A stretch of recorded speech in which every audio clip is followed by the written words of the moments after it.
I can't actually imagine the world without blue steel now. And although that's my biggest takeaway from Zoolander, I actually do thoroughly like this film. And I shouldn't. For me personally, with the kind of films that I like and the kind of comedies that I like, Zoolander doesn't tick too many of those boxes. So I guess the fact that I do really like it is, a sign that it is actually a really good film. It appeals to more people than it may, kind of be marketed at.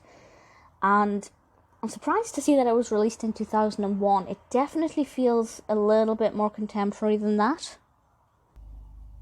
I do have to say the narrative itself is nothing that really appeals to me, but I do really like the character of Derek Zoolander. I also love the fact that the name Derek is quite an average common name.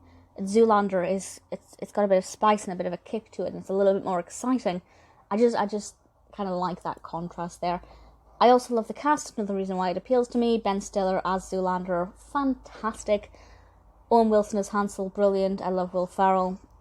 Brilliant casting. I think they made all of the right choices there.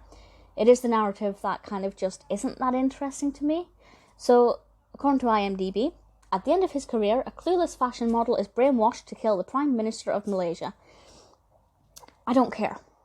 Like, at no point was I sitting going, oh my goodness, will he do it? What's going to happen? What will the outcome be? I just wasn't emotionally invested in it. And that's not because it's not very well written or directed, or that the narrative doesn't develop well. It's directed by Stiller and written by John Hamburg. I think the narrative is presented well and it develops well.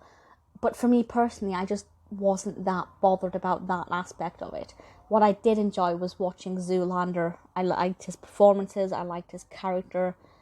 I liked any development that he did have, because he did have necessary character development. I think Stiller just does a lot of great work with this character, and I really like him and I really enjoy him. That sounded weird. But I think he's brilliant as a character, and he works really well. And, there are times when he really shouldn't be liked because he's quite vain, very vain. Not exactly the most intelligent person, doesn't really have a lot of common sense. And usually that's the hallmarks of a really irritating character. But there's just something about him that makes him a little bit cheeky and a little bit lovable, and he's an absolute delight to watch. If you haven't seen this film and you like Ben Stiller's style of acting, you will love this. Absolutely, you will love this. If you haven't seen this and you like comedy, I think you'll find it entertaining. I really do.